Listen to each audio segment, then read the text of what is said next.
Sizə ideal bir paştet resepti ilə gəlmişəm. O qədər dadlıdır ki, hətta ciyər sevməyənlər belə bəhbəhlə yeyəcəklər. Ciyəri 1 saat soyuq suda saxladıqdan sonra doğrayıram. Artıq pi hissələrini kəsib çıxardıram. Kup formasında doğrayıb yuduqdan sonra qazana yerləşdirirəm, su töküb bişməyə qoyuram. Yüngülvari kəfini yığıram, duz atıram suyuna. Təxmini 15-20 dəqiqə qaynadıram. O müddətdə bolluca soğan qızardıram. Soğanımız qızarır, üzərinə bişmiş doğranmış kök və qozu əlavə edirəm, yenidən qovururam. Bu zamana qədər ciyərimiz də hazır oldu. Pişdikdən sonra ciyəri pərdələrindən təmizləyirəm. Yenə də artıq qalan piylərini götürürəm və əlavə edirəm tavamıza. Üzərinə duzun, istiotun səpib biraz da bütün ərzaqlarla bir yerdə qovrulmağa qoyuram. Qovrulanda mütləq qozu da əlavə edin. O qızaranda çox gözəl, möhtəşəm bir dad yaranır. Qızarmış ərzaqlarımızı ət maşınından keçirdirik. Bir ədəd soyutma yumurtanı da maşından keçirdirik. Ət maşından keçirdikdən sonra bu prosesi yenidən təkrar edirik. Yəni ikinci dəfə də maşından keçirmək mütləqdir. İkinci dəfə çəkəndə hamarlığı və yapışqanlığı daha da artır. Bu da son nəticə bu cür formada olmalıdır.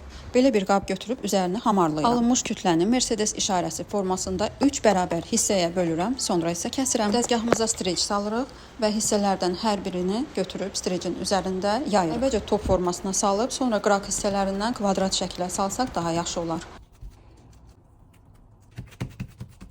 Hazır olandan sonra üzərinə yenidən streç salıram və taxta ilə üstündən gedirəm. Belə səliqəli və daha hamar olur.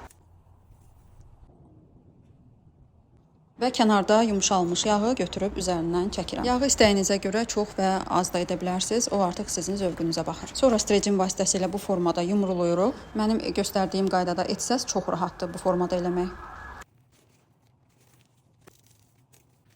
Kənar hissələrindən tutub sağa-sola hərəkət elətdirirsiniz. İstər-istəməz forma alır. Amma eyni istiqamətə özünüzə çəkdikcə daha da bərkiyir və yığılır və ələ götürmək də çox rahat olur. Görürsünüz nə qəşəng əsl zavod kolbasasına oxşadır. Və qalan hissələrdə bu qaydada hazırladım. Xarab olmasın deyə ikisini buzluğa atdım, birini isə soyuducuda saxladım. Həm xeyirlidir, həm çox dadlıdır. Ailəniz üçün, uşaqlarınız üçün hazırlayın, nuş olsun.